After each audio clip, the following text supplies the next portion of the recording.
વાત કરીએ છોટાઉદેપુરની। છોટાઉદેપુર જિલ્લામાં 2 દિવસીય કલા મહાકુંભ સ્પર્ધાને ખુલ્લી મૂકવામાં આવી હતી। આ છોટાઉદેપુરની SF હાઈસ્કૂલમાં જિલ્લા કક્ષાનો કલા મહાકુંભ યોજાયો હતો। 6 વર્ષથી લઈને કોઈ પણ ઉંમર સુધીના કલાકારોને મંચ આપતો રાજ્ય સરકારનો કાર્યક્રમ એટલે કલા મહાકુંભ।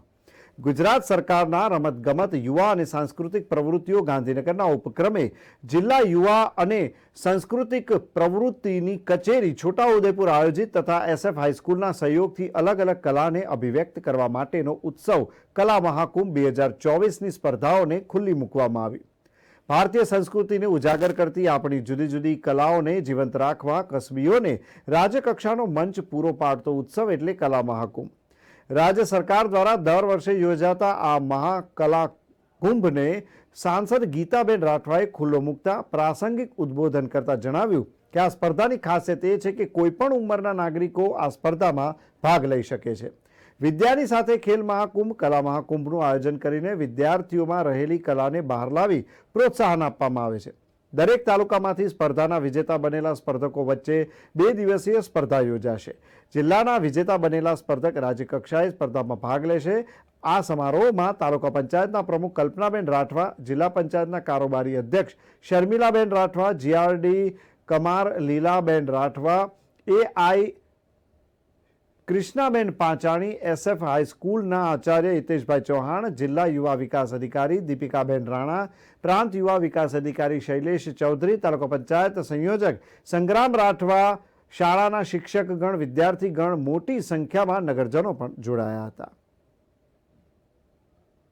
महाकुंभ જે નામ આપ્યું છે, મેં અહીંયા પૂછ્યું સ્ટેજ ઉપર કે આની વય મર્યાદા શું? તો કે વય મર્યાદાનું કોઈ અહીંયા નિયમ જ નથી રાખ્યો। પછી 60 વર્ષના પણ આમાં ભાગ લેવાના છે।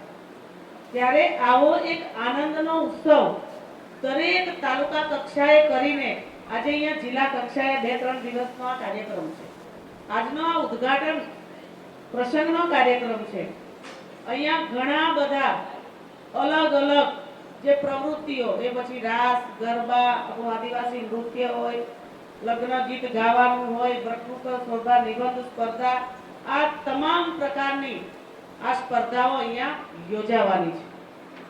કે આવા તમામ જે પ્રોગ્રામો છે એમાં વિદ્યાર્થીઓની સાથે સાથે અમારા જેવા જે મોટી ઉંમરના પણ ભાગ લે કે અમને પણ વિદ્યાર્થી જીવન યાદ આવે।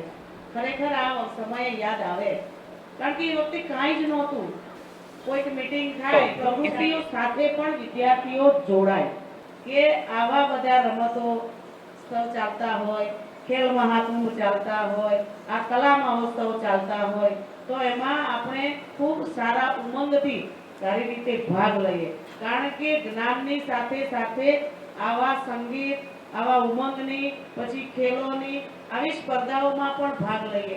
આવા આપણા જિલ્લામાં આદિવાસી વિસ્તારમાં ઘણી બધી પ્રવૃત્તિઓ, ઘણી બધી કલા આપણને આવડે છે, આપણા મગજમાં છે, પણ એને બહાર લાવવાનું કામ, બહાર લાવવાનું મંચ આ લોકોને મળતું નથી। આ શરૂઆત થઈ ગઈ છે, માટે